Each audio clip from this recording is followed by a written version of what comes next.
Vaniyamkulam Swathi central school 33-ാം വാർഷികം ആഘോഷിച്ചു. മുൻ DGP ഋഷിരാജ് സിംഗ് വാർഷികാഘോഷം ഉദ്ഘാടനം ചെയ്തു.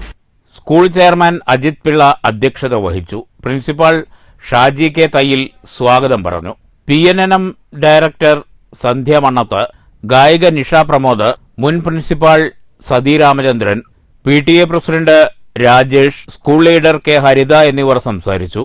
ഉദ്ഘാടന സമ്മേളനത്തിന് ശേഷം കുട്ടികളുടെ വിവിധ കലാപരിപാടികളും ഉണ്ടായി.